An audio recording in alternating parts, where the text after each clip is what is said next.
ya. Iya, siap, Bu. Oke.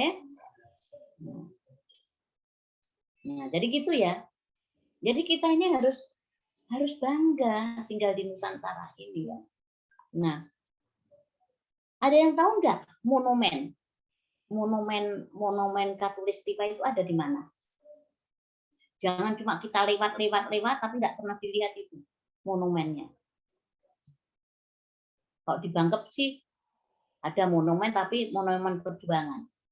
Tapi yang Katulistiwa dulu, saya tanya, di mana monumen Katulistiwa yang ada di Sulawesi Tengah? Ada yang tahu? Berarti tidak ada yang lewat ya. Ada. Sekarang Di Ibu di Palu, Anjungan yang kena tsunami. Iya, di bagian apa namanya? di pantai situ. Apa? bukan. Itu bukan monumen itu, bukan monumen. Itu monumen yang betul-betul Katulistiwa. Ya, betul-betul kena garis Katulistiwa tengahnya itu. Ya, garis kalau di global bumi itu kan slot tengah gitu ya. Nah, garis tengah itu kan Katulistiwa ya. Palu nggak pas itu. Ada yang pas sekali. Nah, adik-adik ada yang pernah ke Manado jalan darat, ke Gorontalo, siapa yang pernah lewat? Belum pernah lewat darat ya? Dari Bangket ke Manado atau ke Gorontalo atau ke Mutong gitu. Jadi sebetulnya ada di situ di daerah Palasa. Itu pinggir jalan. Jadi adik-adik kalau nanti lewat gitu ya singgahlah dicari itu. Dan di situ monumennya pinggir jalan, kiri jalan. Kalau kita dari Palu ya, kalau kita dari Palu mau ke Gorontalo atau mau ke Manado itu pasti lewat. Itulah titik dilewatinya garis Katulistiwa. Kemudian Nusantara itu unik lagi. Ada yang panas sekali, tapi ada juga saljunya loh. Saljunya di mana? Ayo. Di puncak Jayawijaya, Papua. Ya, Di Papua. Ya, di puncak Jayawijaya di Papua. Ada salju di sana. Nah, ini uniknya. Kemudian kita wilayahnya wilayah bahari, ya, diliputin dengan laut. Tapi ada daratnya juga. Nah, ini jadi kalau cerita ya, orang-orang luar negeri itu kadang-kadang iri loh dengan Indonesia. Kenapa? Ya, mau cari matahari tiap hari dapat, ya enggak? Tiap hari kita dapat matahari, kan gitu ya. Mau makan buahan apa saja ada, ya, yang apelnya, yang sampai buah nona, ya, langsatnya ada, nggak perlu jauh-jauh sudah dapat pantai, ya gitu ya. Ya. Itu yang kebanggaan kita. Makanan, ya, nasi goreng ada, ya, pizza juga ada, semua ada. Apa yang kurang ini? Nusantara. Jadi ini cerita saja, cerita dari anak saya ya. Kebetulan anak saya yang kecil kan pernah di Polandia sekitar 4 bulanan ya di sana. Itu sempat dia, mak ternyata biar kayak apa saya itu kayaknya cinta deh dengan Indonesia. Kenapa cinta? Pingin sekali saya makan dabu-dabu mah. Pingin sekali saya itu makan apa namanya sayur kelor dengan duhuknya. Tidak pernah saya dapatkan, rasanya pengen cepat pulang deh saya merasakan itu semua. Cuma donat kan gitu ya, kentang. Jadi itu saja mak. Sayurannya ya wortel, brokoli, nah, apa sayuran subtropis. Kelor ya nggak ada sana. Terus mau cari matahari loh mak, susah, nunggu dulu musim. Tapi kalau sudah panas sekali. Ya. Kalau sudah dingin sekali. Nah itu. Ternyata dia menyadari berarti saya harus cinta betul dengan tanah air kita karena keunikan itu. Dan itu bukan cuma cerita dari anak saya ya. Ada cerita ya turis-turis itu yang datang di Indonesia dan banyak sekali akhirnya nggak mau pulang. Ya, itu paling banyak itu di di Jogja itu. Kalau sudah awalnya kuliah di Jogja nggak mau pulang karena adat istiadatnya dia sudah tertarik, ramahnya juga sudah tertarik, kemudian apa saja ada. Nah, itu yang kita jaga. Oke, paham nih ya? Nah, jadi kita harus bangga ya tinggal di Indonesia. Nah, kalau mau keluar negeri bolehlah, tapi balik lagi lah ke Indonesia. Ya, nikmatnya Indonesia ternyata semua ada. Itulah Nusantara. Ya, kalau ingat Nusantara pasti kita bayangan kita keanekaragaman. Keanekaragaman apa? Ya semua aneka ragam. Semua ada. Oke ya, sip ya. Nah, sekarang kita coba ke saya share screen dulu ya.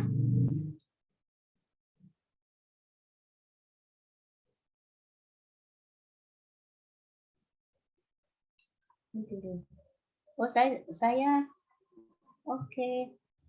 Pak Rahmat, saya bisa share screen ya? Oke, kok nggak dikasih akses untuk share screen ya? Pak Ahmad. Pak Ahmad. Pak Rahmat.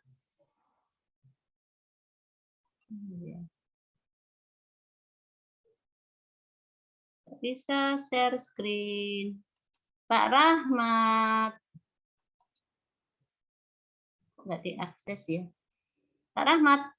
Pak Rahmat. Kok nggak dikasih akses untuk share screen? Mana ya? Screen loh. Sudah co-host kok, Bude. Hah? Sudah co-host. Mana masih Mi kok aku? Coba, co-host kok. Lihat. Tadi kan Bude enggak keluar. Iya. Coba Tapi, share screen, Bude. saya mulai akses. Nah, baru dapat kok kasih akses. Mulai tadi nggak aku kasih. Kemanakah dirimu? Anu Bude, lagi sama Pak Kabit peserta. Ya wes, oke wes. Saya tak Siap. coba isi. Mbok tinggal mbok nggak dikasih akses share screen. Oke. Coba sudah. Ya. Sudah, makasih. Pak Dirahmat ini penuh talenta. Oke, bisa adik-adik. Halo, Pak Ferry bisa dilihat? Bisa. Oke, ya. Makasih Pak Rahmat, dirimu saya panggili. Oke. Ya, jadi kita hari ini ya materi kita adalah agendanya adalah sikap perilaku bela negara. Ya. Kemudian hari ini itu tadi ya ada 3 materi yang harus kita pelajari. Ya. Perkenalan sudah. Nih, wawasan kebangsaan, ya. Wawasan kebangsaan dan nilai-nilai bela negara. Apa yang mau kita pelajari? Jadi sikap wawasan kebangsaan dan nilai-nilai bela negara itu indikatornya nanti nih. Ya. Ini loh, ya. Deskripsi tentang sikap perilaku bela negara. Jadi harapannya adik-adik nanti paham tentang apa saja sih nilai-nilai bela negara. Ya. Sehingga peserta memiliki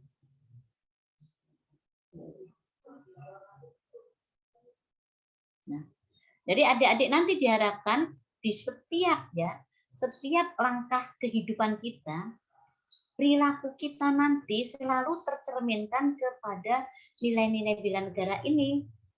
Sehingga membentuk adik-adik itu PNS profesional dalam pelayanan masyarakat. Kemudian di dalam wawasan kebangsaan diharapkan adik-adik nanti tahu sejarah bangsa Indonesia itu kayak apa. Bagaimana sih sejarah berdirinya bangsa Indonesia? Ya, itu. Kemudian setelah merdeka mau diisi apa negara ini? Mau dibiarkan aja begitu atau akan mau dihancurkan? Nah, kan gitu ya. Tentu kan enggak ya. Harapannya adalah setelah merdeka, maka kita harus bisa mengisi kemerdekaan itu dengan hal-hal yang baik. Kemudian ternyata setelah merdeka nanti ada itu permasalahan-permasalahan yang akan mengancam keruntuhan dari negara kita.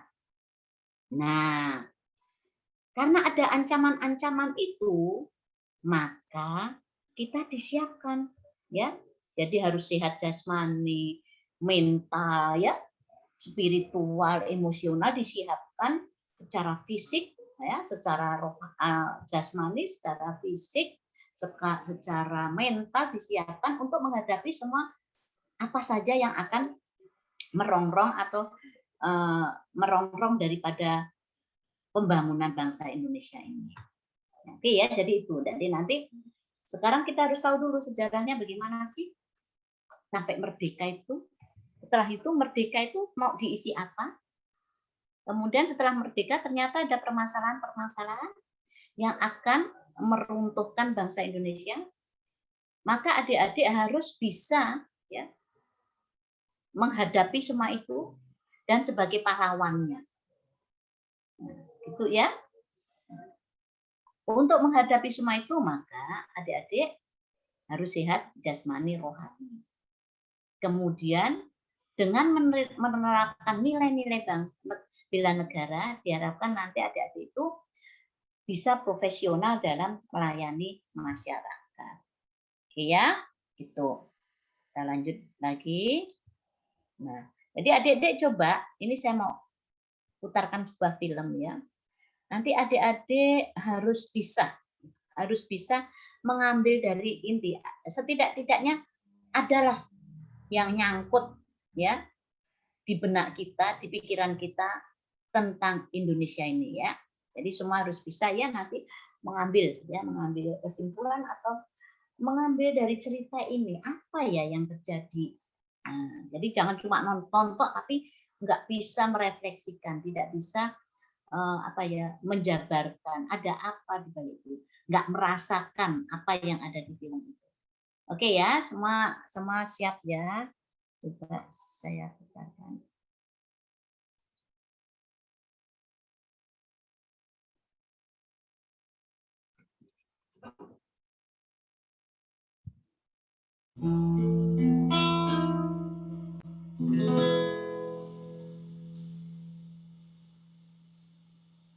Sriwijaya berdiri dan menjadi pusat kebudayaan serta pusat ilmu Buddha terutama yang beraliran Hinayana dan Mahayana.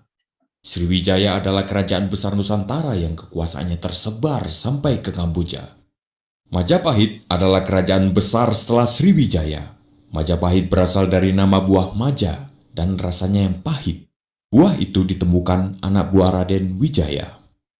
Kejayaan Majapahit mencapai puncaknya pada masa Raja Hayam Wuruk dengan mahapatihnya Gajah Mada. Gajah Mada mengucapkan sumpah palapa, semacam perjanjian untuk tidak bersenang-senang sebelum mempersatukan Nusantara. Laksamana Cheng Ho melakukan pelayaran ke Nusantara. Pelayaran itu menghasilkan akulturasi budaya antara orang Cina dan penduduk lokal. Jejak akulturasi itu dapat ditemui di dalam kesenian dan kebudayaan, serta beberapa jenis bangunan peribadatan. Portugis yang masuk ke Nusantara sejak 1511 telah banyak meninggalkan jejak budaya, salah satunya adalah jenis musik roncong yang dicampur dengan gitar khas Portugis. Di samping persebaran agama Kristen oleh Franciscus Xaverius, Portugis banyak meninggalkan perbendaharaan kata, yang sampai saat ini kata itu masih dipakai.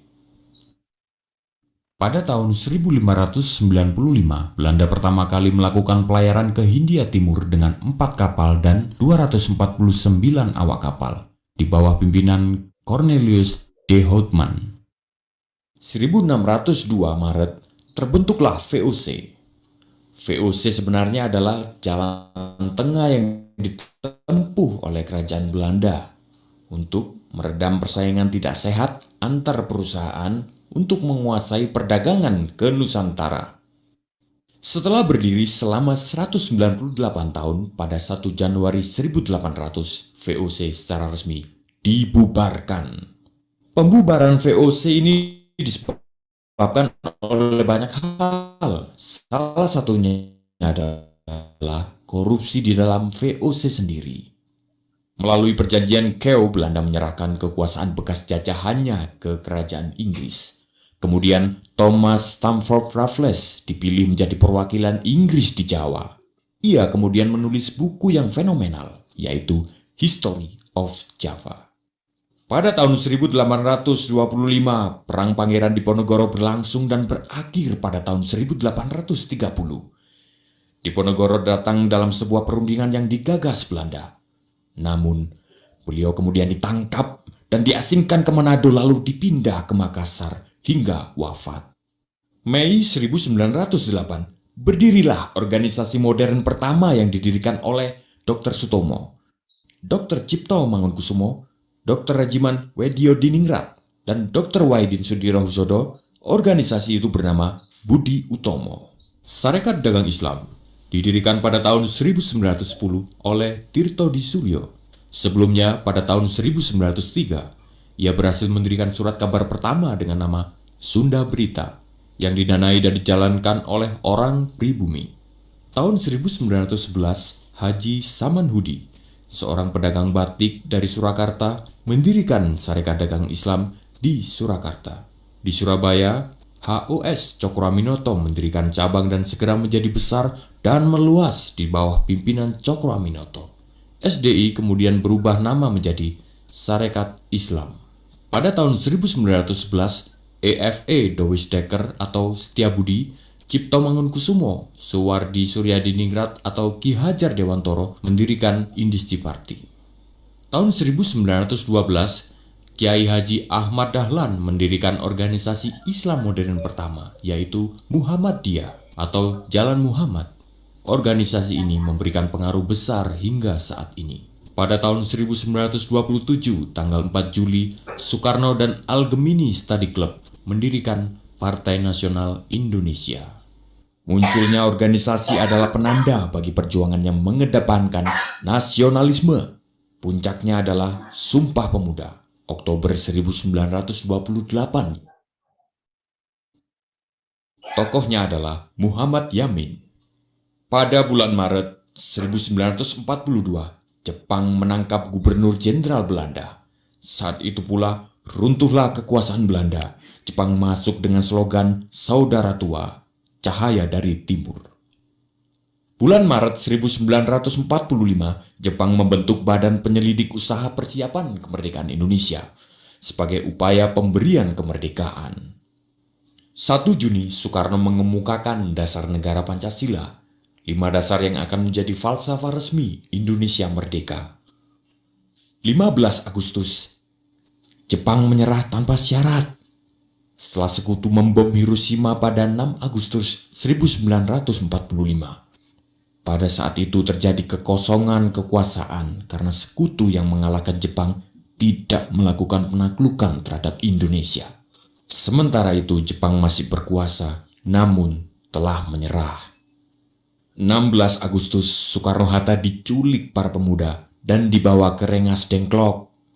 Para pemuda mendesak Soekarno-Hatta untuk segera menyatakan kemerdekaan. Tanggal 17 Agustus, dibacakanlah proklamasi yang dirancang Soekarno dan beberapa tokoh di rumah Soekarno.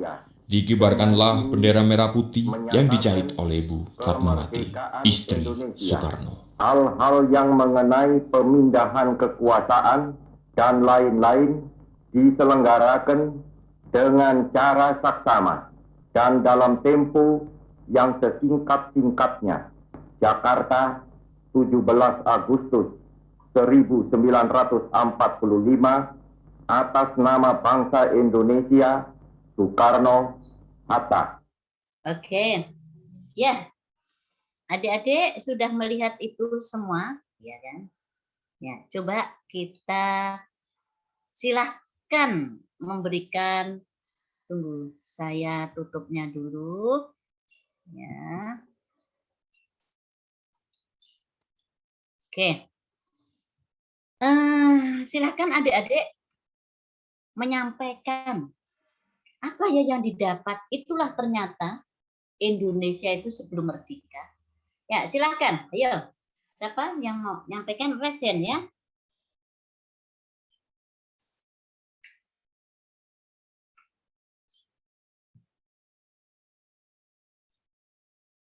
Ya, Manto. Ya, terima kasih Bu. Saya coba mereview kembali Bu. Oke, jadi diawali pada tahun 904 sebelum Masehi, yaitu pada saat masih Indonesia dikuasai oleh Kerajaan Sriwijaya, di mana Kerajaan Sriwijaya merupakan kerajaan dengan kebudayaan Hindu-Buddha yang luas wilayahnya sampai dengan di Kamboja. Kemudian pada tahun 1293 muncullah kerajaan kedua yang disebut Kerajaan Majapahit, yang dimana Majapahit ini diperoleh dari sebuah pohon yang buahnya itu terasa sangat pahit, di mana puncak kejayaannya berada pada Raja Hayam Wuruk dengan Mahapatinya, yaitu Mahapati Gajah Mada, yang telah mengucapkan sumpah palapa untuk menyatukan Nusantara di bawah kerajaan Majapahit.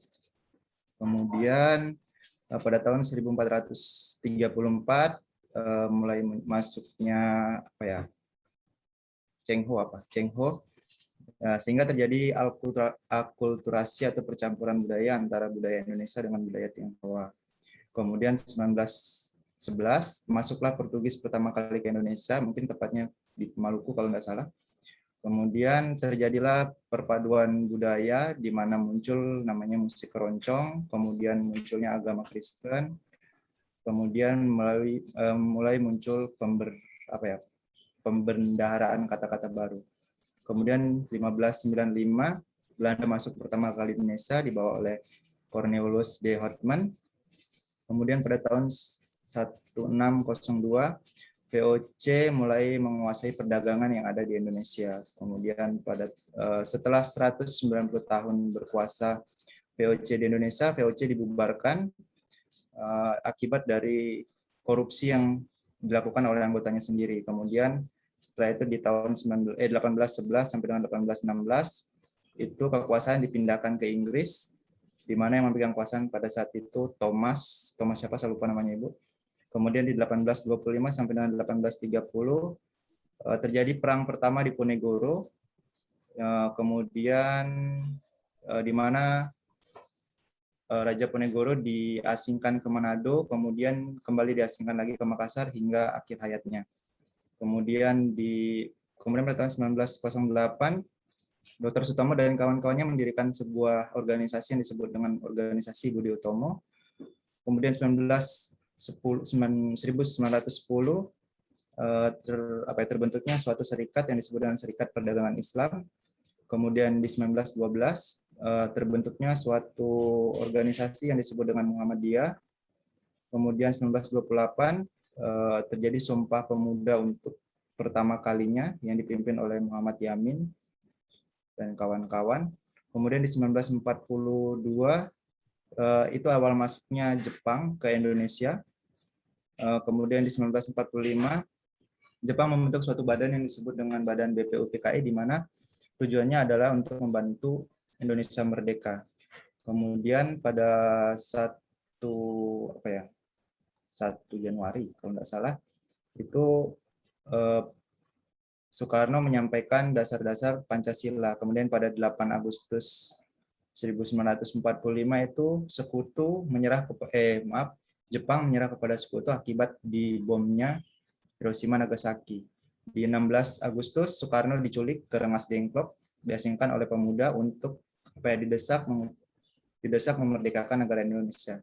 17 Agustus terjadi proklamasi di mana di situ dikumandangkan lagu Indonesia Raya dan dikibarkan bendera merah putih pertama kali yang dijahit oleh Ibu Fatmawati. Terima kasih Ibu.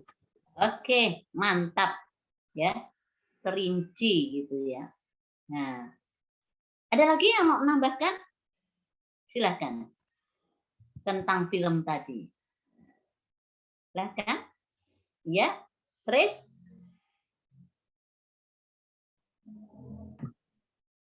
Ya, terima kasih Ibu kesempatan diberikan.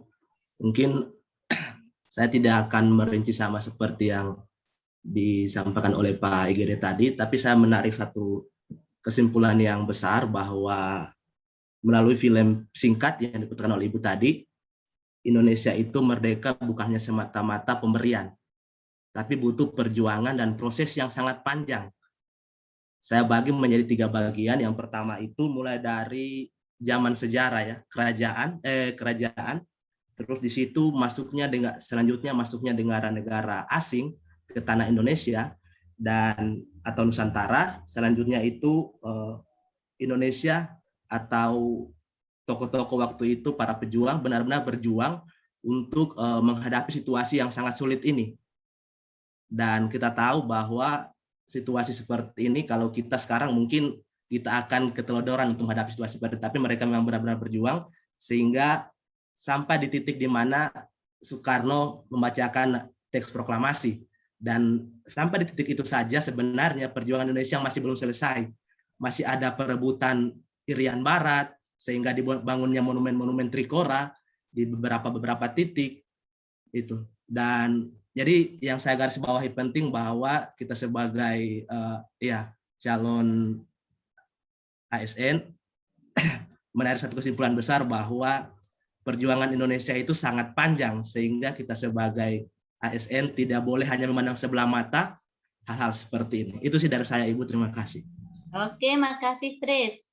Ya, jadi ternyata itu ya kesimpulannya bahwa merdeka kita itu melalui proses yang panjang, tidak bim salah bim gitu langsung ketemulah, jadilah Indonesia yang seperti ini. Ada yang nambahi atau cukup? Silahkan kalau ada yang mau nambah, mau mencoba menyampaikan apa yang didapatkan, ya. Pemain drum.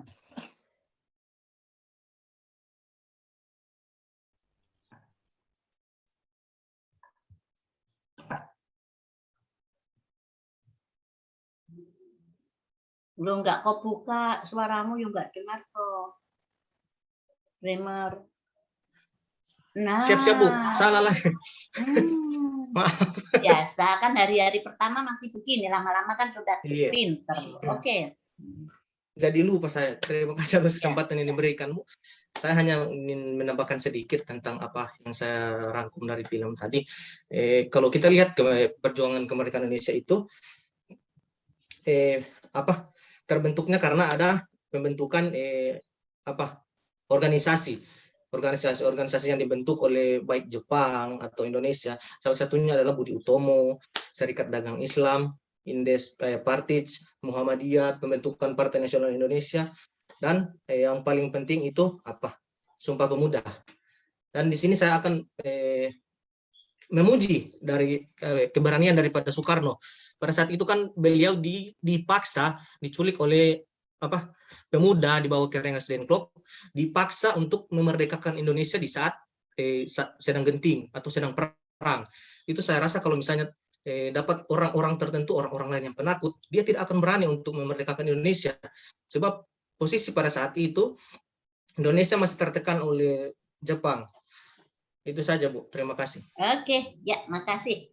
Dari 3 orang ya, Pak Gede, Pak Tri, sama pemain drum, ya, andalan kita hari ini. Wah, seharusnya nanti harus main musik nih ya. Kita semakin jelas ya bahwa pada dasarnya pertama, untuk ingin bersatunya Nusantara itu sebetulnya sudah dimulai dari Patih Gajah Mada, ya enggak? Jadi pertama kali karena kita sejarah waktu itu sejarah kita waktu itu kerajaan-kerajaan.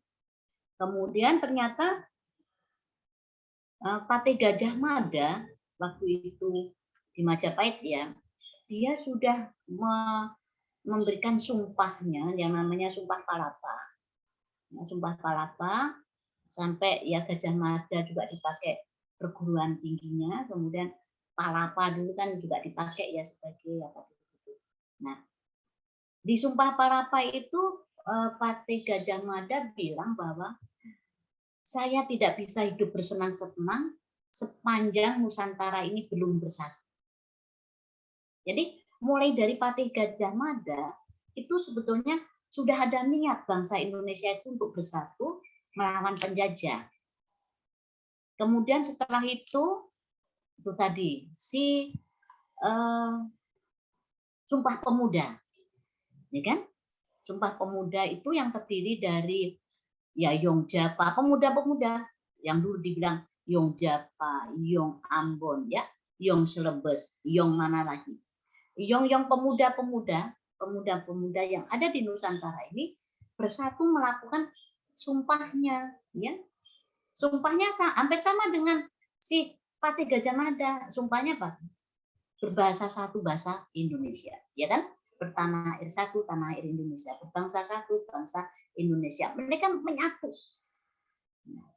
Dan itulah hebatnya Indonesia, pemuda-pemuda itu. Coba adik-adik, kita bayangkan, Nusantara itu beraneka ragam, kan? Terus kalau bahasanya aja beda-beda bagaimana? Ya kan? Itu bisa terjadi di India. India itu ya tidak ada bahasa negaranya. Dari mereka banyak suku ya bahasanya ya sendiri-sendiri, tapi nggak ada bahasa persatuannya. Nah, bayangkan kalau kita ini bahasa sendiri-sendiri, sedangkan di Sulawesi Tengah aja ya bahasanya ada bahasa Ledu, Roji, apalah Saluan dan sebagainya dan sebagainya. Itu baru Sulawesi Tengah, banyaknya bahasa daerah. Belum di Jawanya, belum di Papuanya. Nah, kalau mereka pakai bahasa sendiri-sendiri bagaimana, apa yang terjadi? Nah, hebatnya kita ini ya. Di dalam Sumpah Pemuda sudah menjadi satu, yaitu ya bahasanya bahasa Indonesia. Jadi dari Sabang sampai Merauke, dari bahasa-bahasa daerah ya, bahasa-bahasa suku silakan, tapi di dalam forum nasional menggunakan bahasa Indonesia. Bahasa Indonesia inilah sebagai bahasa persatuan. Oke. Ya. Kemudian itu tadi bahasa ya, kerukunan. Kemudian ada lagi tadi Tris tadi bilang bahwa ternyata kemerdekaan ini bukan diberikan cuma-cuma loh oleh penjajah kita. Dan hampir kita ini diberikan merdeka oleh Jepang. Buktinya Jepang membentuk BPUPKI. Nah, itu kan sudah Jepang mau memberikan kemerdekaan kepada Indonesia waktu itu. Ya enggak? Nah, jadi sudah disiapkan ini. Jepang sudah nyiapkan, udah deh saya merdekakan. Ya, karena dia sudah merasa ada dari Inggris ya, tertekan dari Inggris semua. Kemudian dia sudah mempersiapkan, sudah dibentuklah BPUPKI, Badan Persiapan untuk Kemerdekaan. Ternyata apa yang kita perjuangkan berkat rahmat Allah yang Maha Pengasih lagi Maha Penyayang, maka kemerdekaan itu terjadi. Ya enggak, ingat enggak di pembukaan Undang-Undang Dasar 1945. Jadi kemerdekaan kita itu karena Allah, berkat rahmat Allah. Kemudian tadi si drummer kita bilang bahwa hebatnya Soekarno ini. Bayangkan dalam waktu sehari loh. Ya. 15 Agustus bom. Ya kan? Menyerah Jepang. Langsung diculik 16 Agustus ya, mempersiapkan apa itu langsung dalam waktu semalam ya, menyiapkan benderanya semua dan tanggal 17 Agustus merdeka. Nah, kalau nggak berkat rahmat Allah nggak akan terjadi. Yang bikin kita senang karena Allah adalah seandainya Indonesia itu diberikan oleh Jepang, maka kita tidak akan berdiri sendiri, tidak bisa mengolah kita dengan sendirinya. Tentu kita akan tetap patuh kepada Jepang, kan gitu. Jadi itulah kalau dimerdekakan, contohnya Australia. Australia itu negara maju kayak apapun, tetap dia patuh kepada Inggris karena memang Australia itu merdekanya diberikan oleh Inggris, gitu ya. Jadi berbahagialah kita.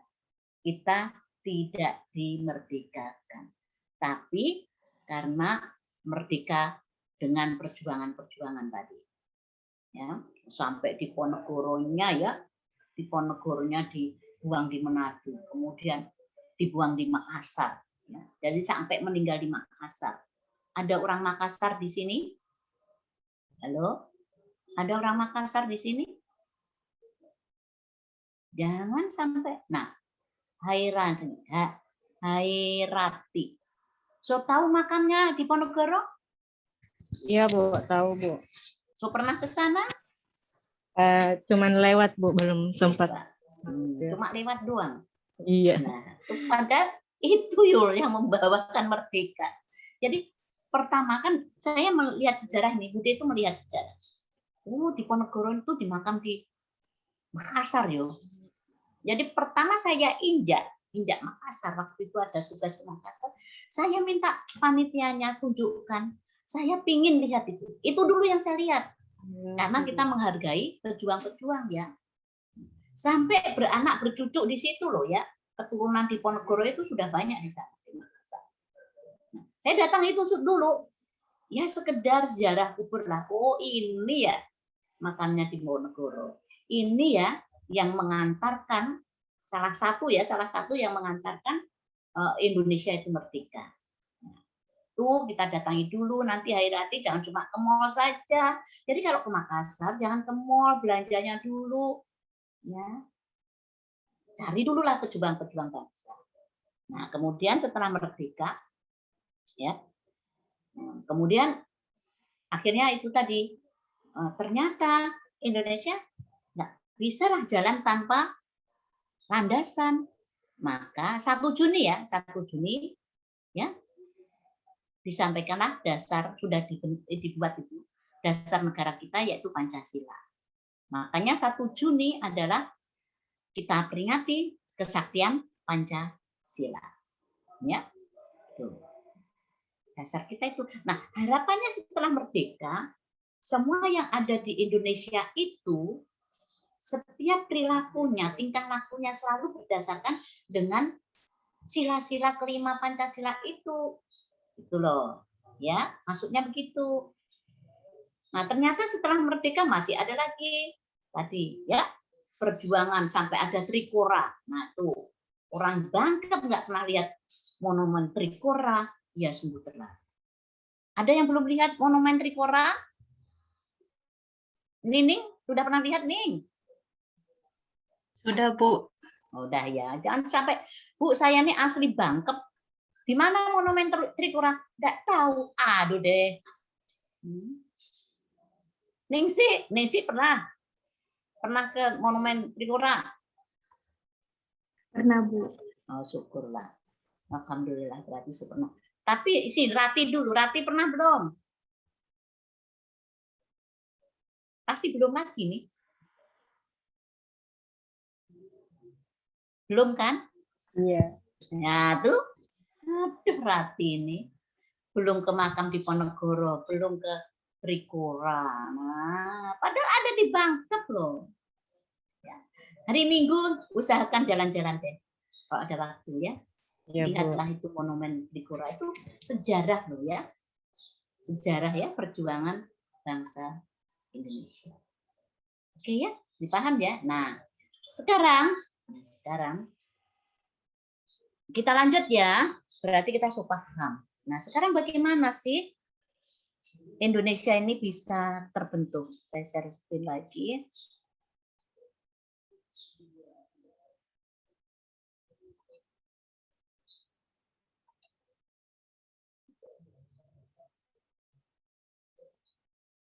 Oke.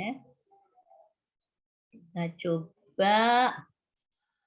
Nah, sekarang ini. Jadi unsur-unsur negara. Jadi, unsur negara itu ada 4. Ya. Yang satu rakyat yang bersatu ya. Rakyat bersatu ini jelas dibuktikan dengan perjuangan-perjuangan, dibuktikan niat kita untuk bersatu, mulai dari Patih Gajah Madanya sampai Sumpah Pemudanya. Nah, kita yakin bahwa rakyat Indonesia ini ingin bersatu. Ya. Walaupun beraneka ragam, walaupun tempatnya, wilayahnya, ya, nih wilayahnya dari pulau ke pulau, tapi keinginan bersatu ada. Ada Sumpah Pemuda ya. Nah, Kalau rakyat bersatu kita yakin ada, ya kita ingin bersatu. Kemudian ada daerah atau wilayah, ya tadi yang sempat kita sampaikan, Nusantara identik dengan wilayah kepulauan. Kita punya daerah, ya punya wilayah. Berarti yang kedua ini masuk, ya masuk dari unsur negara. Pemerintahan yang berdaulat, iya kita punya pemerintahan yang berdaulat, ya yang merdeka tahun 17 Agustus 1945 berdaulat, ya dengan menyatakan kemerdekaannya. Berarti 3 ini sudah ada. Syarat 3 ini adalah namanya syarat mutlak, ya mutlak, ya yang harus ada. Ya, tuh 3 ini. Negara sudah berdiri, ya ada rakyat, ada wilayah, ada pemerintah yang berdaulat. Tapi dituntut lagi yang keempat, tidak bisa cuma 3. Yang keempat harus mendapatkan pengakuan dari negara lain. Untuk apa sih pengakuan dari negara lain? Ya untuk hubungan, ya kerjasama, untuk tata cara bergaul dengan negara lain. Nah, ini namanya deklaratif, ya. Jadi inilah unsur, ya yang diperlukan untuk hubungan internasional. Harus ada pengakuan. Nah, sekarang pertanyaannya, siapa ya, negara mana ya yang mengakui bahwa Indonesia itu sebuah negara? Yang pertama kali, yuk, siapa? Ada yang tahu? Kalau nggak tahu, coba lihat di Google. Mbak Google, dimanfaatkan. Mesir mungkin, Ibu? Ya, bukan mungkin. Sudah Mesir itu. Oh, ya. Yang pertama kali mengakui bahwa ada negara. Jadi begini adik-adik. Jadi kita ini harus ada kerjasama atau harus ada bergaul dengan negara lain. Jadi kalau kita nggak ada kerjasama, nggak ada hubungan internasional dengan negara lain, maka kita nggak bisa apa-apa. Jadi gini contohnya, seandainya kita nggak ada hubungan dengan negara satu negara lah, maka kita nggak bisa berbuat apa-apa di sana. Contohnya itu, nah contohnya kalau kita itu punya hubungan dengan negara itu, ya pasti di situ ada duta besar, ada utusan-utusan negara di sana. Nah, pernah terjadi yang bikin repot. Jadi ingat nggak Nasarudin yang bendaharanya apa tuh? Demokrat ya. Waktu itu kan dia korupsi ya, korupsi. Nah, ternyata waktu itu dia kan mengungsi di negara yang nggak ada hubungan internasional dengan negara Indonesia. Jadi waktu menangkap itu susah. Ya, susah sekali. Karena apa? Pesawat kita pun nggak bisa mendarat di sana. Kemudian kita pun nggak bisa, wakil kita itu masuk di situ, nggak bisa. Melalui apa? Nggak bisa, karena nggak ada hubungan. Kalau ada hubungan, langsung melalui duta besarnya, ya, konsulatnya, kan gitu ya. Ini nggak bisa. Jadi waktu itu ketangkapnya Nasarudin itu, akhirnya kita minta bantuan internasional. Jadi polisi internasional, ya, duta-duta internasional. Jadi yang menangkap itu adalah secara internasional, yang diutus, ya, diutus untuk bantuan. Jadi Indonesia minta bantuan, ya, bantuan. Sampai kan waktu itu pesawatnya aja pesawat pribadi, nggak bisa pesawat Indonesia masuk di situ. Nah, itu maksudnya. Maka harus ada hubungan, ya. Jadi lama itu Pak nangkepnya itu. Jadi bukan orang Indonesia yang nangkep, ya. Jadi keamanan internasional, ya. Dengan alasan gini akhirnya bisa ditangkap. Itu maksudnya. Makanya kita ada hubungan internasional, hubungan dengan negara lain. Karena untuk hubungan dagang, ekonomi, keamanan, ya semuanya, kita nggak bisa hidup sendiri negara kita. Nah, maka harus ada pengakuan dari negara lain. Ya, tuh. Jadi adik-adik kalau kita nggak ada hubungan, jadi mau lewat saja, kan ini kan wilayah itu kan laut, ya, darat, udara, kan gitu ya. Jadi kalau kita mau lewat, misalnya pesawat, mau melewati, ya, melewati ini apa negara yang tidak ada hubungannya itu ya nggak bisa, karena itu wilayah udaranya apa? Wilayah udaranya yang negara yang nggak ada hubungan dengan kita, ya nggak bisa. Sedangkan ya, yang sedangkan kita ini negara kita ini ada hubungan saja, ada hubungan ya dengan negara lain. Apabila kita mau lewat, pesawat itu mau lewat tapi nggak singgah di bandara ya Indonesia, itu loh Dek, kasih tanda. Pernah nggak lihat pesawat ya, mudah-mudahan pernah lihat, di atas sana itu mengeluarkan asap putih gitu, asap putih ya, tahu-tahu ada pesawat asap putih. Nah itu yang lewat berarti negara lain tapi dia nggak singgah, dia hanya memberitahukan saya izin lewat ya. Nah itu supaya radar kita melihat, oh ada pesawat ya negara lain lagi lewat, ya, bisa dideteksi. Nah, itu untuk yang ada hubungan aja, harus bisa juga lewat pun harus kasih tanda, nggak boleh nyelonong-nyelonong. Ya. Izinnya dalam bentuk itu tadi.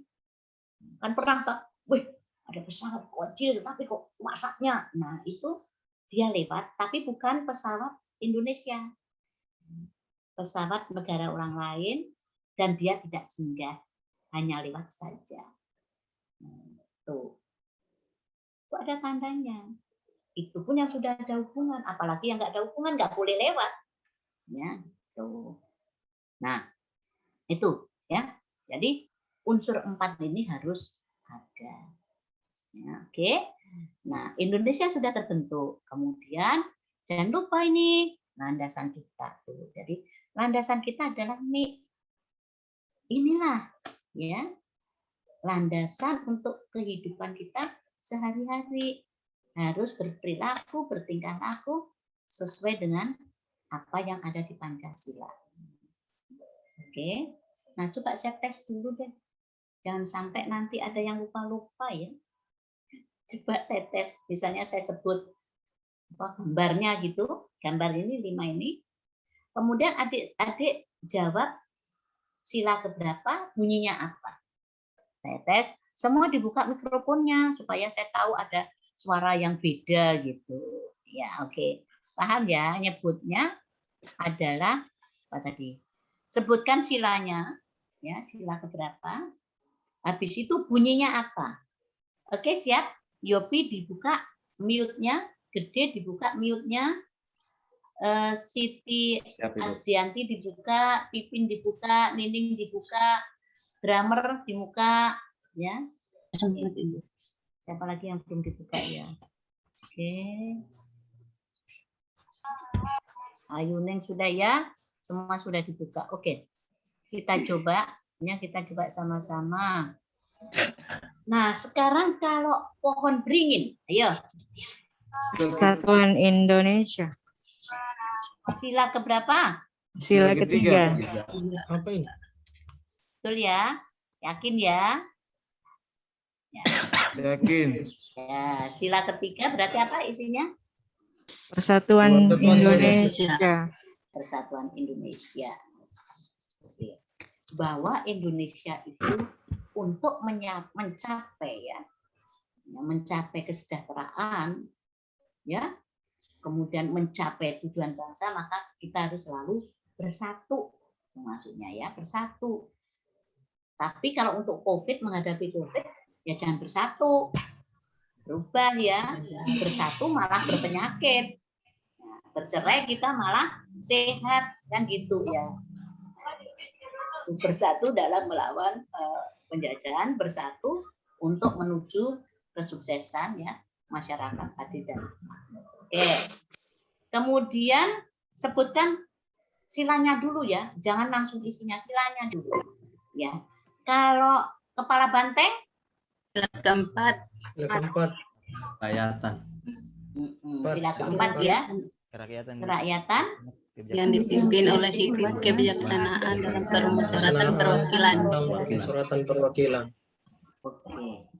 Jadi intinya di situ adalah setiap memutuskan apa saja, ya menentukan arah kemana kita mau dibawa, maka junjunglah dengan musyawarah dan mufakat dalam dan menggunakan perwakilannya. Jadi kalau demo-demo itu jangan nyelonong-nyelong sendiri, ya kan gitu. Ya, harus melalui perwakilan, kemudian keputusan semua melalui musyawarah dan mufakat. Gitu. Jadi keputusan itu mengutamakan musyawarah, bukan keputusan sendiri. Ya, supaya segera mencapai tujuan bangsa kita, ya, yaitu masyarakat sejahtera, adil dan makmur, kan gitu ya, undang-undang kan gitu ya, ya, untuk masyarakat sejahtera, adil dan makmur. Jadi ujung-ujungnya ke sana, kan gitu. Nah, dengan cara apa? Memutuskan sesuatu harus musyawarah. Dan tidak boleh nyelonong sendiri-sendiri. Harus ada perwakilan-perwakilannya. Nah, sekarang kan nggak mikir ke situ. Nah, inilah Indonesia sudah nggak memahami tentang Pancasila. Ya. Demo nggak mewakilkan. Gerutuk rame-rame. Ya kan? Nah, harusnya kan perwakilan aja sampaikan. Ya. Tuh, kemudian diputuskan secara musyawarah. Nah, akhirnya ya gedung dibakari. Dikira membuat gedung itu murah. Ya. Nah, membuat gedung itu mahal. Uangnya siapa ya? Uang kita loh. Uangnya rakyat loh dipakai bangun itu. Dan untung alhamdulillah ini beberapa tahun ini sudah tidak ada ya. Tuh ya. Demo-demo dan sebagainya. Oke. Kemudian kita lanjut ya. Padi dan kapas. Sila kelima. Keadilan sosial bagi seluruh rakyat. Keadilan sosial bagi seluruh rakyat Indonesia. Iya. Jadi sila kelima inilah ujungnya. Ya. Keadilan sosial bagi seluruh rakyat Indonesia. Kenapa padi dan kapas? Ya mulai bisa makan. Kan kita gitu toh.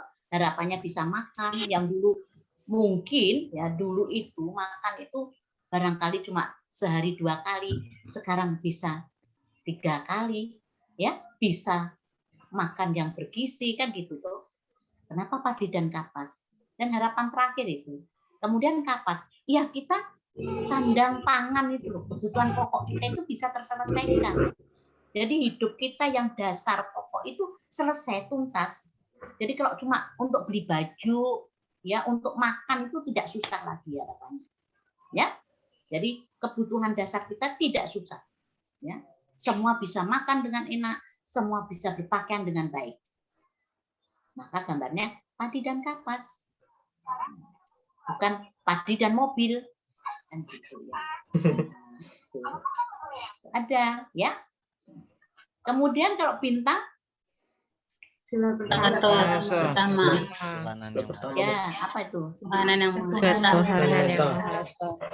Ya, betul. Jadi kita harus yakin, aku yakin bahwa bangsa Indonesia itu, rakyat di Indonesia itu percaya bahwa Allah lah yang, ya, Allah lah yang memberikan kehidupan kita ini. Kita ada karena Tuhan, gitu loh. Makanya, kan? Ya, atas berkat rahmat Allah coba. Ya. Jadi kita harus sadar dan yakin. Jadi keyakinan kita harus betul-betul yakin bahwa kita ini adalah kehendak Allah, kehendak Tuhan. Ya. Makanya orang Indonesia harus berketuhanan, harus beragama, kan gitu ya.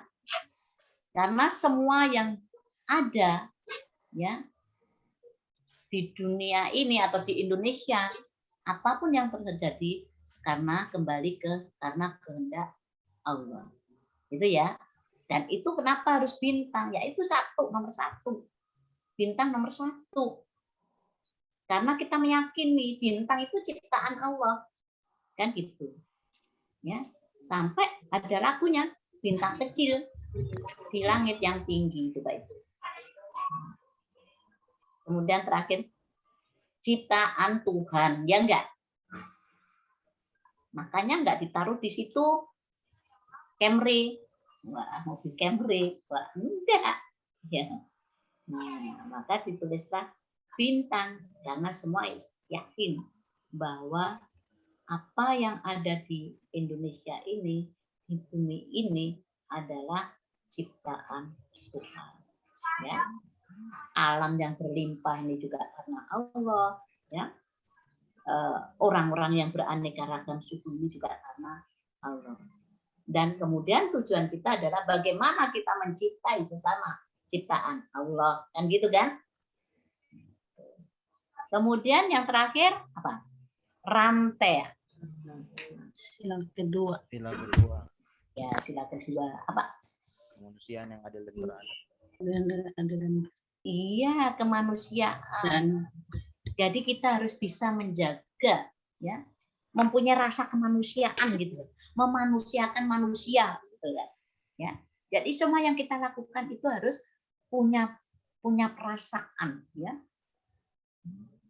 Semua bagaimana sih memanusiakan manusia, gitu loh, ya, itu. Nah, itulah yang dimaksud dengan Pancasila. Jadi kita harus bisa ini, ya, mengartikan itu. Oke, paham nih ya. Dan tujuan akhir dengan melakukan semua kegiatan yang ada di gambar ini, ya, maksudnya semua perilaku kita nanti menunjukkan bahwa kita ini orang yang betul-betul taat dan tahu tentang 5 sila Pancasila. Ya, tujuan kita ke sana. Nah, kemudian untuk apa itu? Nah, kita untuk apa kok harus pakai landasan, harus ini semua. Nah, ceritanya ya untuk membentuk karakter. Jadi sebetulnya kita harus membangun karakter. Ternyata bangsa ini betul-betul terbangun dengan bagus asal kita bisa membentuk karakter. Karakter itu perilaku yang kuat, ya, dan harapannya nanti perilaku kita ini, ya, kita ini selalu mencerminkan nilai-nilai daripada Pancasila tadi. Karena Pancasila adalah dasar negara kita. Dicerminkan bahwa bangsa Indonesia karena ketuhanan yang Maha Esa, ya, kita wujudkan bagaimana kalau kita umat beragama, ya, melakukan semua perintah dari Allah, ya. Misalnya yang Islam, ya, selalu beribadah, ya, dengan baik dan lakukan yang baik. Yang Kristen juga, ya, tunjukkan kita ya harus sering beribadah, sering ke gereja. Jangan sampai orang Islam sholat cuma setahun 2 kali, Idul Fitri dan Idul Adha. Yang Kristen juga setahun 2 kali, Paskah dan Natal. Nah, jangan gitulah, ya. Yang Hindu juga hanya nyepi sama galungan bisa. Ya, kita tingkatkan sendiri, ya, perilaku ketuhanan yang Maha Esa itu. Baik ibadahnya maupun perilakunya. Perilaku yang cinta terhadap, kasih sayang terhadap umat, ya, semua umat yang ada di Indonesia. Nah, ini tentang karakter, deh. Kenapa Jepang itu jadi negara yang maju sekali, tak terkalahkan, dan punya karakter perilaku yang begitu santun dan begitu bagus. Jepang itu kinerjanya juga bagus. Ternyata Jepang itu, deh, membentuk karakter itu mulai dari kecil. Jadi kalau orang Jepang itu kelas 1 SD, masuklah sekolah dasar. sekolah dasar itu bukan diberikan pelajaran bahasa Indonesia, bisa membaca, menghitung gitu. Kalau kita kan masuk SD, sekolah dasar harus bisa membaca, menghitung, dan menulis. 3. Kalau Jepang enggak, itu ditinggalkan dulu.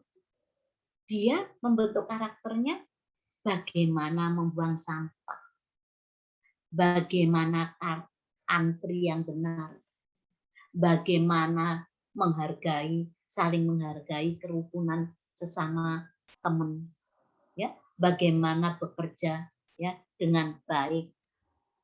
Itu yang paling utama, itu 2 itu dulu. Belum menyentuh apa-apa sebelum membuang sampah dan antri. Ini dasar utama ternyata. Jadi kalau anak-anak di Jepang atau orang dewasanya juga, karena sudah terbentuk karakter, misalnya habis makan snack gitu, makan kue gitu, dia sampahnya itu tidak akan dibuang sebelum ketemu tempat sampah. Kalau habis makan kok tidak ada tempat sampah, kendati ditaruh tasnya atau kantongnya dulu. Dia membuang setelah ada tempat sampah. Maka di sana hebat kebersihannya. Itu dulu sampai tahu. Jadi sampai sudah jadi kebiasaan. Setiap buang sampah enggak benar tegur. Ya, kalau perlu sanksi, masih kecil-kecil disanksi juga. Kemudian antri. Ya, cari antri itu. Jadi di Jepang itu, di sana sering tsunami ya. Setiap tsunami ada bencana, ada datang bantuan, nggak gerombol, langsung antri lagi. Jadi cepat ini pembagian bantuan. Bantuan bencana, bantuan apa itu selalu antri. Ya. Nah kita ada bantuan, belum sampai di tempatnya loh sudah dikeroyok. Belum sampai tempat tujuan mau dibagikan sudah dikeroyok. Nggak antri, rebutan. Akhirnya apa yang mau dibagikan malah berantakan. Nah, itu pembentukan karakter. Nah, harapannya Indonesia, pembentukan karakter ini dimulai dari kecil, dan kita kalau sudah terbentuk harus segera dirubah. Diingatkan kembali, apa yang kita lakukan harus berdasarkan nilai-nilai Pancasila. Dan mudah-mudahan nanti pendidikan ya, Kementerian Pendidikan bisa memikirkan kalau bisa pembentukan karakter itu dimulai dari TK, kalau kita mulai dari PAUD, TK itu sudah diajari karakter gitu. Tapi diimbangi dengan orang tuanya. Jangan sampai anaknya sudah terbentuk karakter yang benar, yang bagus, orang tuanya merokok, dibuang sembarangan untungnya. Nah, akhirnya apa yang kita bentuk? Berantakan lagi. Nah, pembentukan karakter harus total. Mulai dari anak-anaknya sampai orang dewasa. Dan sudah menjadi kebiasaan. Itu ya, itu pembentukan karakter. Nah, kemudian ini. Jadi nanti ada namanya nilai-nilai bela negara. Jadi nilai-nilai bela negara itu ada 5, sebetulnya ada 6. 6 ini adalah tambahan saja, ya, tambahan substansi. Jadi yang berdasarkan Peraturan Menteri Pertahanan Republik Indonesia nomor 32 tahun 2016 ada 5, ya, ada 5 nilai-nilai bela negara. Jadi itu cinta tanah air, kesadaran berbangsa dan bernegara, setia pada Pancasila sebagai ideologi bangsa, negara, rela berkorban untuk bangsa dan negara, kemudian memiliki kemampuan awal bela negara. Nah, 5 inilah nilai-nilai bela negara. Nah, di antara nilai-nilai ini ada indikatornya.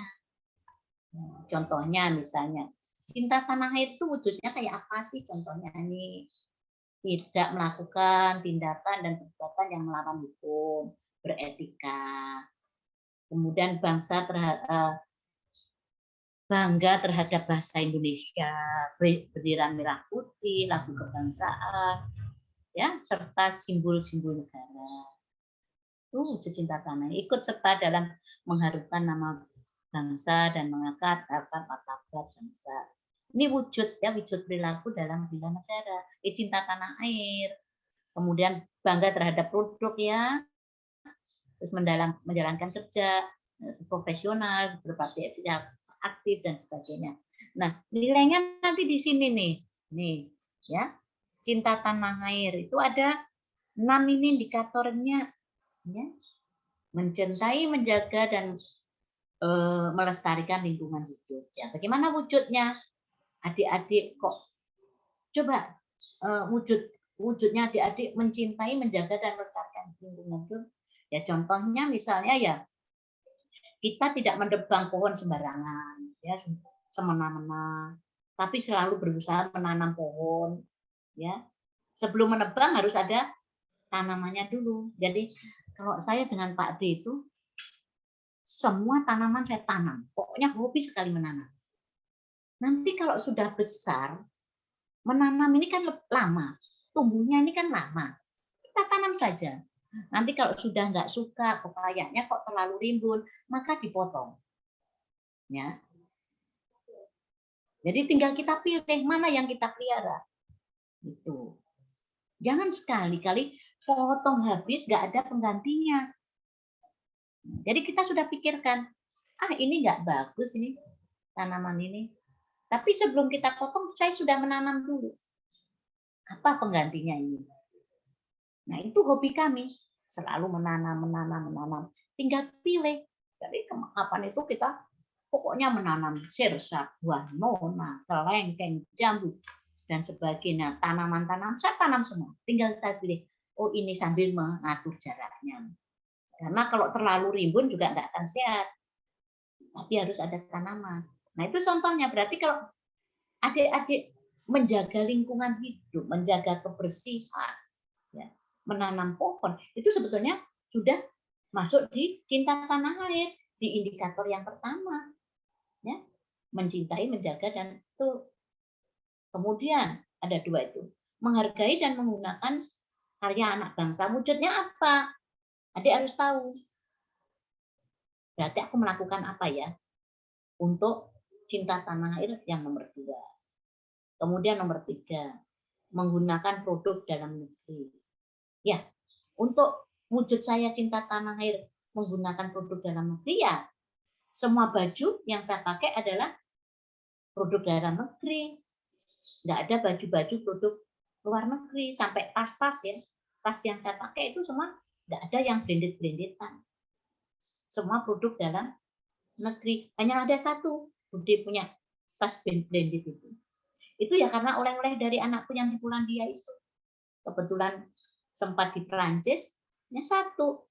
Itu pun oleh-oleh karena dia ke sana sebagai cenderamata. Tapi kalau saya beli sendiri ya enggak lah. Kalau cuma di Indonesia tapi mereknya beli merek luar negeri ya enggak lah, ya. Nah, itu maksudnya contoh menggunakan produk dalam negeri. Kemudian ada juga di sini menjaga dan memahami seluruh ruang wilayah NKRI. Ya, wujudnya apa?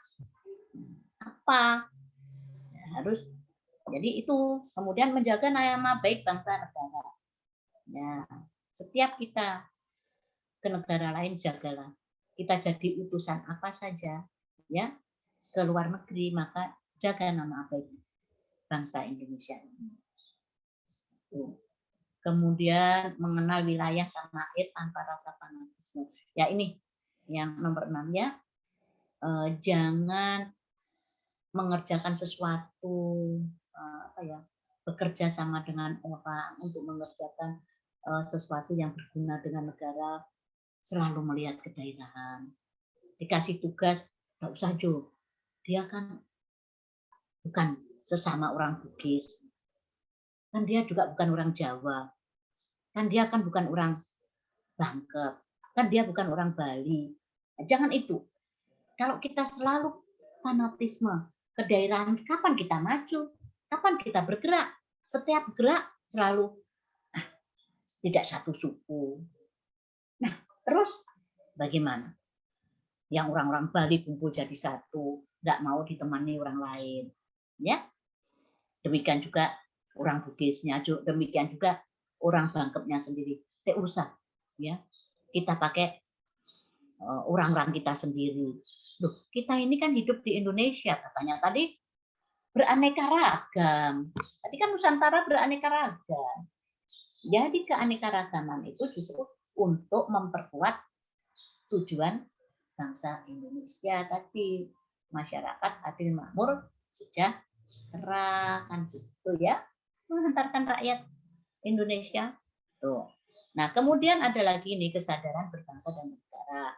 Ini ada juga itu ya, kedisiplinan ya, dan bertanggung jawab. Ada ya 5, 6. Nah, nanti baca aja. Oke. Nah, ini adik-adik nggak usah saya terangkan satu-satu ya. Nanti dilihat aja dengan tugas ini. Jadi ada tuh. Jadi masing-masing ya. Tunggu dulu kita lihat ya. Cinta tanah air ada 6 ya, 6 indikator. Kemudian kesadaran berbangsa dan negara ada 6 juga. Kemudian setia kepada Pancasila juga ada 6. Rela berkorban ya juga ada 6. Kemudian semua 6 nih kayaknya. Memiliki kemampuan awal bela negara juga 6. Nah, adik-adik saya mau rencana ada tugas sih, cuma nggak bisa lihat di LMS ya, nanti tulis dulu ya tugasnya atau difoto saja. Ini sebetulnya ini loh. Nanti ada kelompok 1, bisa nggak difoto, nanti ketik ini ya. YouTube-nya ya, ini bisa dilihat di YouTube. Jadi kelompoknya begini aja. Nanti ada 10 orang. Jadi adik-adik nanti melihat film di YouTube itu sesuai kelompoknya. Setelah melihat film, adik-adik pecahkan ya, bagaimana sih pemecahan masalahnya atau solusinya. Kemudian solusi itu adik-adik hubungkan dengan nilai-nilai sini. Apakah solusi kita mau selesaikan dengan indikator yang ada di Cinta Tanah Air? Ada 6 itu. Ya. Apakah kita juga perlu ya memecahkan masalah itu dengan melihat indikator 6 itu yang ada di kesadaran berbangsa dan bernegara? Tuh. Kemudian apakah kita dalam melakukan solusi tadi, kita juga pegang melihat dari nilai-nilai setia kepada Pancasila. Dan selanjutnya, nih 5 ini, kita lihat bisa jadi dalam satu solusi, misalnya lumbung padi, kan ada ketemu toh, permasalahannya adalah 1, 2, 3. Kemudian kan kita mencari solusinya kan. Nah, solusi ini maka saya menerapkan Cinta Tanah Air, indikator yang mana ceritakan. Terus apalagi dalam solusi mungkin juga ada rela berkorban, tuliskan. Gitu. Tapi mungkin satu solusi tidak ada 5, tidak semuanya nggak apa-apa. Yang penting harus ada, ya, ada dari nilai yang mana yang kita pakai untuk memecahkan masalah itu. Oke, paham ini? Halo? Paham adik-adik?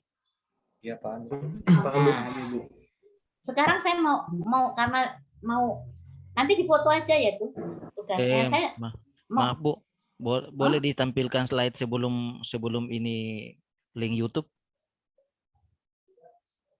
Oh, buka ini. Slide sebelum link YouTube. Sebelumnya. Oh iya, sebentar. Yang ini. Iya. Tidak ya. yang tadi. Maju. Ya. Ini. Iya. Oke. Iya. Jadi nanti adik-adik saya mau menentukan dulu. Ya, terpaksa karena belum LMS di foto-foto gitu aja ya. Siap, kita foto dulu deh nilai dulu. Nilai ini dulu ya. Untuk bahan coba difoto dulu. Ya, oke. Sudah. Nah, kemudian halaman kedua nih coba difoto.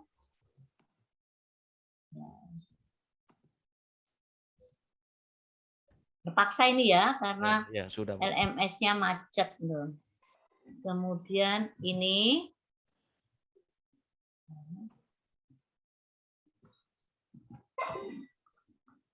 Ya, sudah, Bu. sudah. Ya. Kemudian ini yang 6 itu. Ya, sudah, Bu. Terus linknya, jangan lupa. Ya, Ya. linknya. Nah, sekarang saya mau menentukan dulu nama 5 orang itu siapa saja, supaya nanti kalau saya masukkan LMS nggak salah orangnya. Jadi tentu kan ada 5 ya. Jadi ada kelompok 1. Kelompok 1 ini wanitanya ada berapa ya di sini? Coba hitung nih. 4, Bu. 4. Berarti saya pilih 2-2 ya. Kelompok 1 berarti 2 orang. Kelompok 2 nanti juga 2.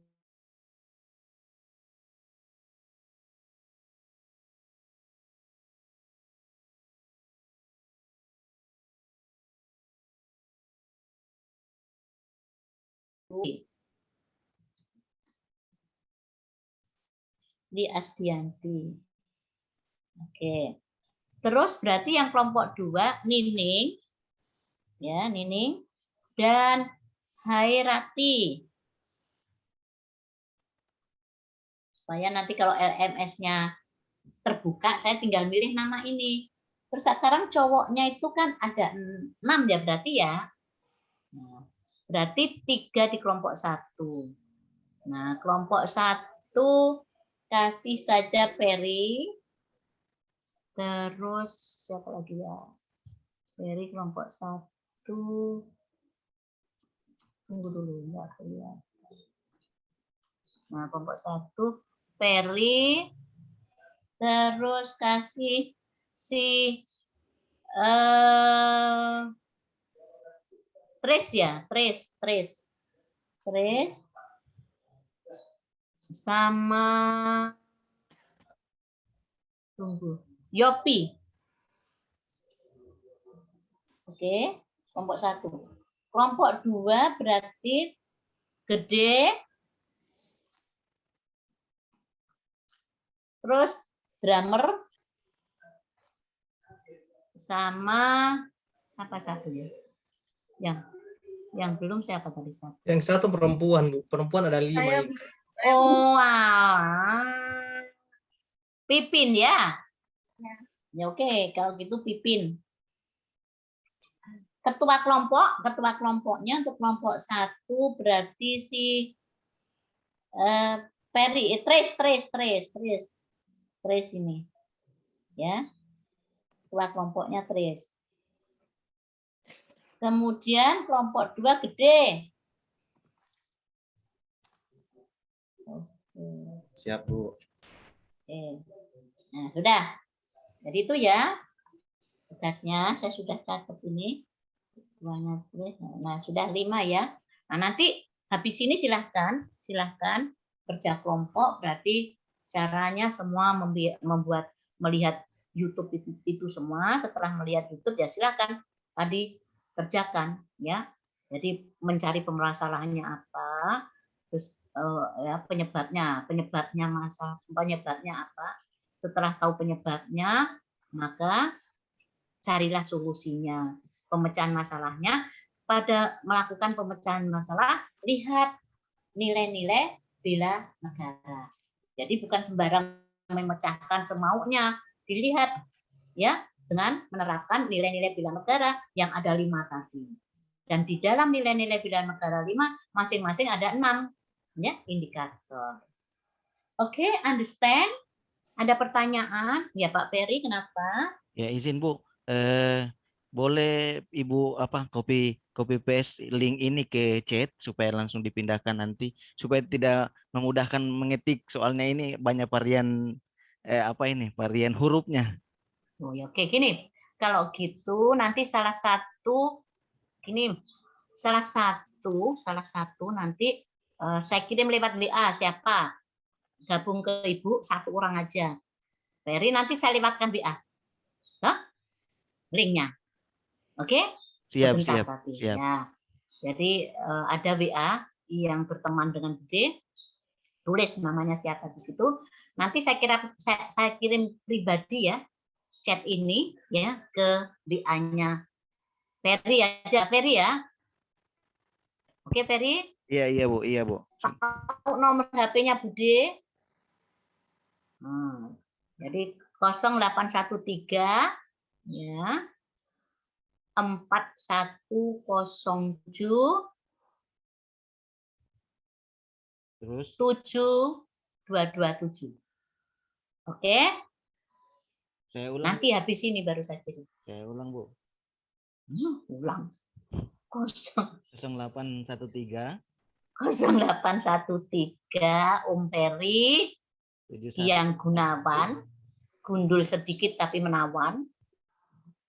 Jadi namanya Ferry Gunawan. Ferry gundul sedikit tapi menawan. Nah, ya. Ferry Gunawan, dengar baik-baik. 0813 4107 ya. Iya. 7227. Siap Bu. Sip. Makasih, Bu. Oke. Nah, itu nanti ya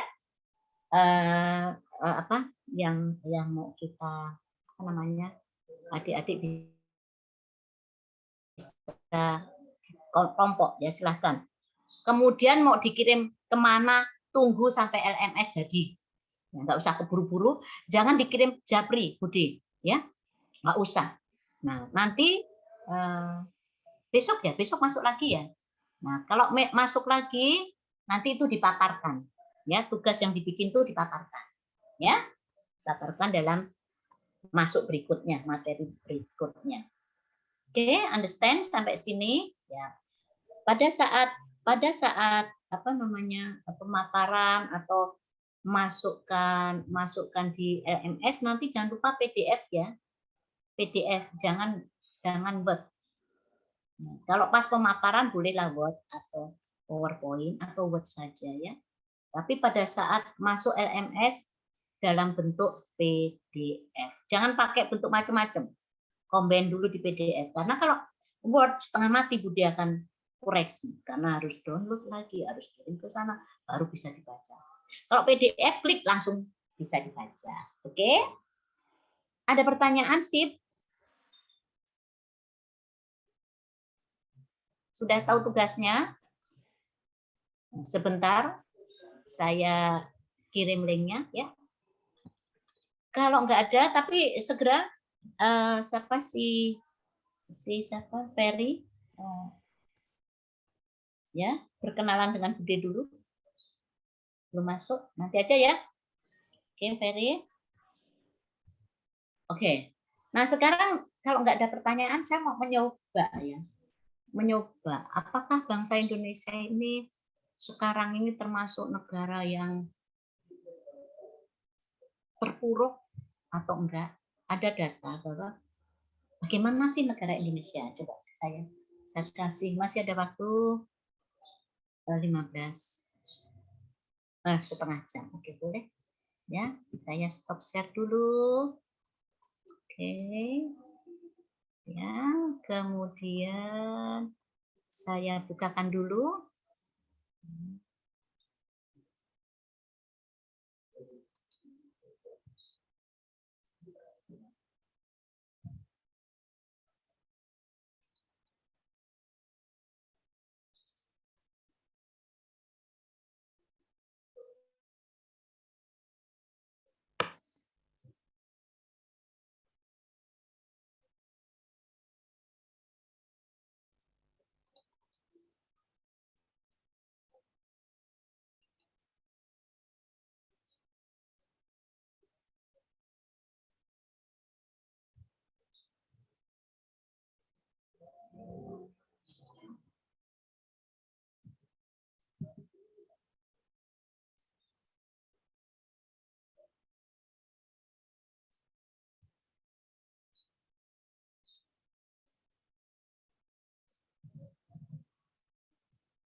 Oke, tunggu ya, saya share screen dulu.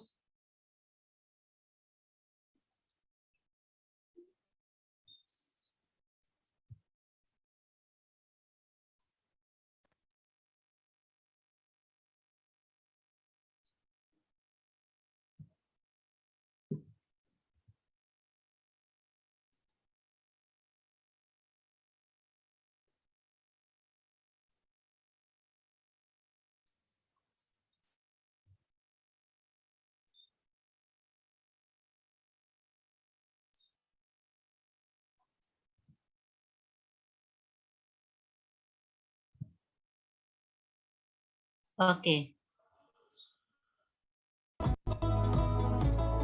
Oke teman, kita mulai saja. Bagaimanakah perkembangan daripada ekonomi masing-masing negara di ASEAN ini? Dan terlihat ini tahun 60-an, Brunei, Indonesia maupun Laos serta Myanmar dan Vietnam belum memberikan laporannya, sehingga terlihat di sini Singapura, Malaysia, kemudian Filipina, Thailand dan Kamboja yang berada di atas kelima negara tersebut.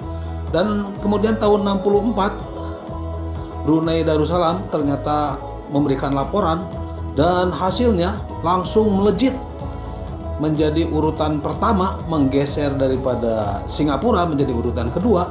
Dan tahun 66 Indonesia masuk, namun rupanya ekonomi Indonesia masih sangat minim, terlihat karena memang ini situasi politik Indonesia saat itu masih sangat tidak stabil, sehingga terlihat bahwa Indonesia berada di urutan ke-7.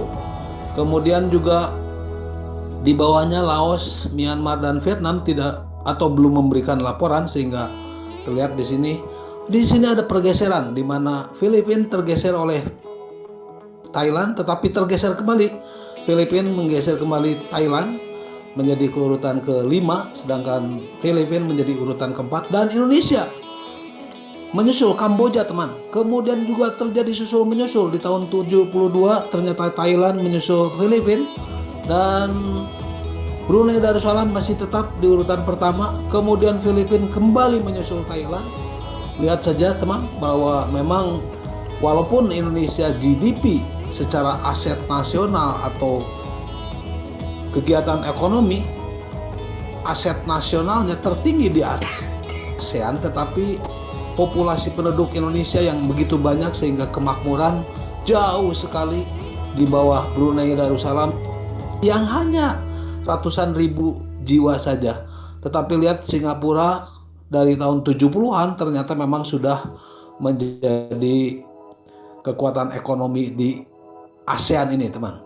Oke, kemudian juga susul menyusul antara Thailand dengan Filipina, dan saat ini Indonesia masih tetap di urutan ke-6 saat ini teman, karena sudah menyusul Kamboja di tahun 80-an. Kemudian kita lihat ada perkembangan yang signifikan dari Singapura, lihat pelan-pelan tapi pasti, kemudian masih tetap terjadi susul menyusul antara Thailand dengan Filipina. Oke teman, bahwa memang GDP dibagi dengan populasi ini menjadikan income per kapita dari setiap negara. Apakah Indonesia disebut negara miskin? Tentu saja saat ini memang masih rakyatnya masih miskin ya. Di tahun 85 ternyata Indonesia jauh di bawah yang lain, bahkan sekarang tersusul oleh Vietnam. Dan lihat Singapura teman, akhir tahun 80-an lihat akan menyusul Brunei kah? Lihat saja teman, tahun 88 Singapura melejit, yang lain tetap saja ya. Di situ terlihat bahwa memang Indonesia masih di urutan ke-6. Lihat tahun 90 teman, tahun 90 ternyata Singapura menyusul menjadi urutan pertama dan menyusul Brunei Darussalam menjadi urutan kedua, sedangkan Indonesia masih tetap berada di urutan ke-6. Ini dia tahun 92 pada zaman Pak Harto ini. Lihat saja apakah benar bahwa zaman Pak Harto itu makmur. Lihat saja Indonesia, ternyata rakyat Indonesia dilihat daripada income per kapitanya hanya masih di bawah $1.000 teman, masih di bawah $1.000. Ini kemudian baru masuk ke $1.000. Kemudian masih dilihat bahwa Malaysia urutan ketiga makmurnya teman, artinya memang lebih sejahtera dibanding Indonesia jauh ya. Indonesia masih di sekitar di bawah $1.000, sedangkan penduduk Malaysia sudah di atas $3.000 pada tahun 98. Ini dia teman, kita hentikan dulu. Ini dia tahun 98 di mana Indonesia dan negara-negara ASEAN lainnya itu terkena krisis moneter teman, di mana waktu itu dolar yang asalnya 2.000 menjadi 16.000. Ini dia di mana Indonesia jauh sekali jadi lebih miskin lagi, lebih turun lagi. Dan kemudian tahun 99 apakah bisa recovery? Ya, kemudian ada Laos yang menyusul Kamboja. Ternyata Myanmar masih di bawah karena memang situasi politiknya memang masih gonjang-ganjing, tidak jelas. Kemudian juga ada menyusul antara Kamboja dengan Laos. Oke teman, Singapura masih tetap di urutan pertama dengan Brunei kedua, kemudian disusul oleh Malaysia, Thailand, serta Indonesia. Oke, nanti kita akan melihat bagaimanakah ini dia pada saat setelah reformasi, dan ini dia masa-masa Pak SBY tahun 2004 dimulai ya, akhir 2004 kemudian awal 2005. Ini dia pada zaman Pak SBY. Kita akan cek nanti tahun 2014 setelah pergantian pemimpinan antara Pak SBY ke Pak Jokowi. Pak SBY memberikan estafet ekonomi Indonesia, ekonomi rakyat Indonesia per kapitanya berapa. Nanti akan kita cek. Ini dia tahun 2008. Walaupun ada peningkatan, masih terus ada meningkat, tetapi kita memang masih jauh dibanding 4 negara lainnya, baik itu Singapura, Brunei, kemudian Malaysia, Thailand, dan baru Indonesia. Ini dia tahun 2010 teman. Dan kita akan cek untuk tahun 2014, di mana pada saat itu pengalihan daripada kepemimpinan Pak SBY ke Pak Jokowi. Oke, 2012 lihat masih tidak ada perkembangan, walaupun secara nominal itu terus meningkat, naik. Dan oke teman, kita akan hentikan dulu. Ini dia tahun 2014 teman. 2014 Indonesia $3.437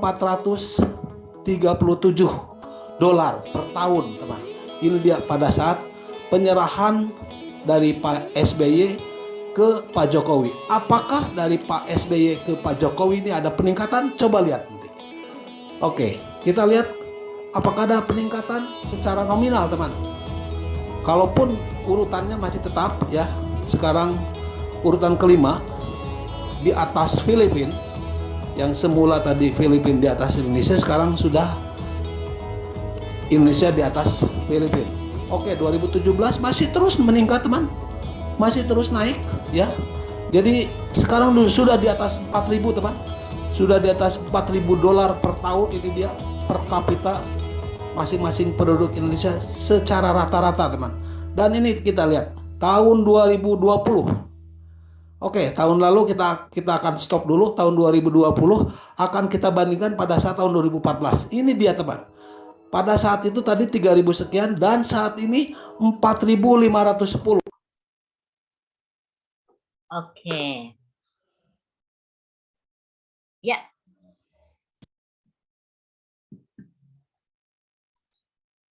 Oke. Itulah perkembangan ya, perkembangan dari ekonomi kita. Jadi pada dasarnya bagaimana kita akan ikut meningkatkan?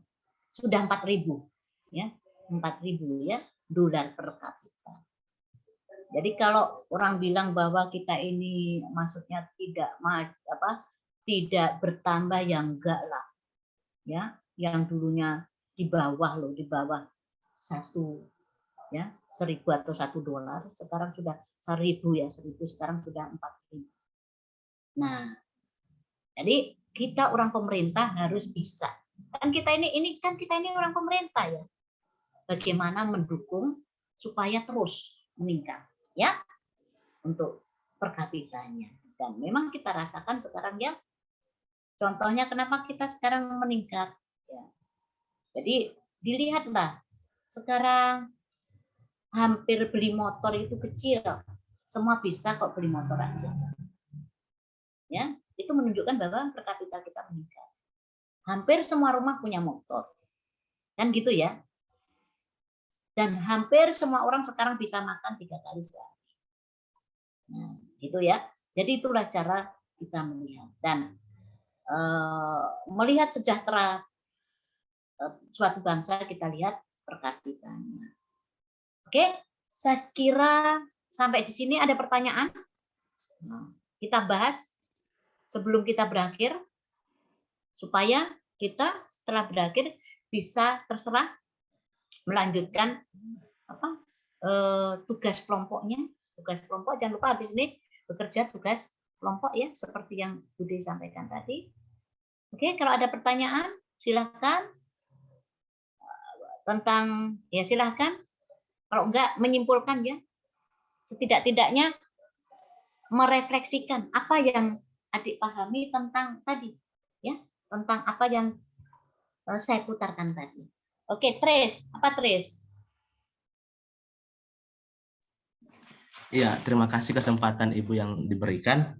Sebenarnya sih pertanyaan yang saya mau tanyakan agak keluar sih dari pembahasan ini, tapi ada sangkutannya mengenai perkembangan dan situasi Indonesia sekarang ini, Ibu.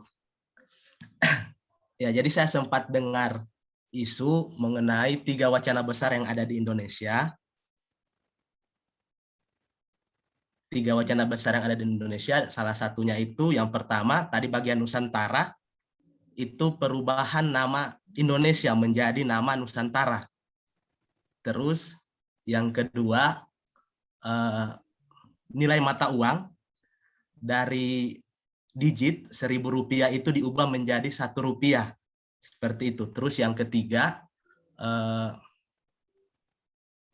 pemindahan ibu kota dari Jakarta menuju ke Pulau Kalimantan. Ya, jadi yang saya ingin tanyakan sih hanya pandangan Ibu terhadap 3 wacana besar yang ada di Indonesia saat ini, yang salah satunya sebenarnya sudah mau dilaksanakan, tapi karena situasi pandemi seperti ini, jadi tertunda, yaitu pemindahan ibu kota negara ke Palangkaraya atau Kalimantan sana, Ibu. Saya hanya minta pandangan Ibu mengenai wacana ini karena menyangkut juga tentang kebangsaan kita di Indonesia. Terima kasih. Ya, itu kan wacana ya, semua wacana. Ya. Kalau Ibu namanya orang Indonesia ya, kita warga Indonesia. Apapun yang diputuskan pemerintah pasti mendukungnya. Karena memutuskan pindah tidak itu pasti sudah disurvei. Pasti dengan ya kan analisa-analisa yang tepat oleh siapa, pemikir-pemikir kita.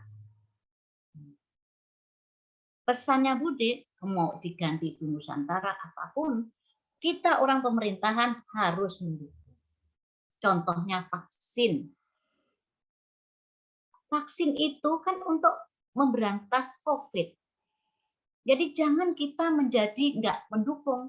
Nggak mungkin pemerintah itu mau membunuh rakyatnya. Iya enggak? Gitu aja. Contohnya. Jadi kalau Budi tentang 3 wacana semua itu ya tetap apapun saya akan mendukung. Saya orang pemerintah. Dan buktinya kan pemerintah kan selalu memikirkan untuk kesejahteraan, ya kan? Menuju masyarakat adil, sejahtera, dan makmur. Itu aja. Tentu mau dipindah pasti pakai analisa dong. Nggak mungkin ujuk-ujuk. Nah, terus kemudian kedaerahan semua enggak lah.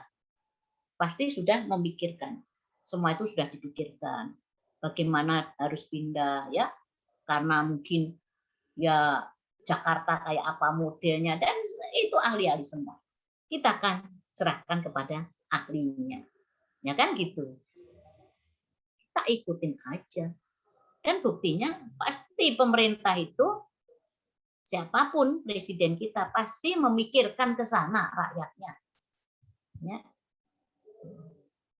Dan siapapun ya, kepemerintahan siapapun kita harus mendukung untuk kesejahteraan masyarakat adil dan makmur. Gitu aja. Oke, sip. Ya. Nah, jadi pesan saya untuk semua kita ini CPNS adalah pemerintah. Ya, kita ini orang pemerintah. Jadi kalau yang suka balilo dengan pemerintah nggak usah jadi PNS. Nah, untuk mencari masalah-masalah apa yang terjadi di Indonesia, besok kita analisa. Ya, tentang apa sih yang mengancam bangsa Indonesia. Nah, yang sekarang tujuan kita adalah begini loh perjuangan bangsa Indonesia sampai merdeka. Kemudian begini loh setelah merdeka posisi keuangan kita, apakah kita termasuk negara miskin, negara terbelakang, negara maju, dan ini loh ya per kapita kita yang dulu di bawah ya, di bawah dari 1.000 ya dolar sampai sekarang sudah 4.000 ke atas dolar. Dan ini pernah terjadi, saya ingat itu tahun 2097 ya, waktu itu krisis moneter ya, yang 97-98 itu krisis moneter. Itu saya tadi kan sempat dibilang ya bahwa rupiah kita anjlok ya, waktu itu krisis moneter seluruh dunia karena perpindahan ya dari kayaknya perpindahan dari Presiden Soeharto sampai ke itu ya setelah lengser waktu itu. Nah itu saya mendapatkan nikmat waktu itu. Jadi rupiah ini, dolar itu yang dulunya dirupiahkan hanya 4.000 ya dolarnya, ya rupiahnya 4.000 jadi 16 kalau nggak salah, 16.000 sampai mencapai hampir 20 ya dolar, 20.000 ya, 1 dolar itu 20.000 rupiah. Nah saya menikmati itu. Jadi waktu itu saya lagi bangun rumah, belum saya tackle, ya, masih belum diplester lah, ya, finishingnya. Jadi teman saya bilang, ini titik dolar yang paling tinggi, ya, rupiah terpuruk paling tinggi, dolar itu tertinggi. Jadi ada teman saya itu jual kalung atau apa, dapat mobil. Nah akhirnya saya jual, ya, gelang kalung saya jual sampai bisa rumah saya jadi untuk beli tekel, untuk sampai sempurna. Nah pada saat itu dolar naik, ya kan, saya jual kan simpenan emas ini kan harganya ngikutin dolar, ya kan. Jadi harga emas waktu itu 1 gramnya itu hanya 4.000 atau berapa, jadi 24 atau berapa. Nah, disitulah akhirnya bisa jadi rumah saya. Saya jual semua perhiasan, semua saya jual. Udah. Dan pada saat itu kan harga bangunan tetap, ya. Jadi harga tekel itu berapa ya? Kalau nggak salah 13.000 kalau nggak salah. 1 dusnya. Semen masih 5.000 kalau nggak salah. Ya, waktu itu ya. Kemudian karena harga bahan bangunan tetap, kemudian saya jual emas, jadi kaget ya. Nah udah jadi itu. Nah itu kalau nyimpan emas itu kalau pas lagi naik, waduh, saya kan dari 1 gram, ya 1 gram kalau nggak salah berapa, nggak sampai 500.000 kalau nggak salah 1 gramnya ya. Kok 500.000? Pokoknya jadinya itu 500 nanti ya, jadinya itu 1 gramnya itu waktu itu karena dolar itu 14.000 1 rupiah. Ya, 1 rupiahnya 14.000 kan gitu ngitungnya ya. Jadi 1 dolar itu harganya 14.000 rupiah 1 dolar.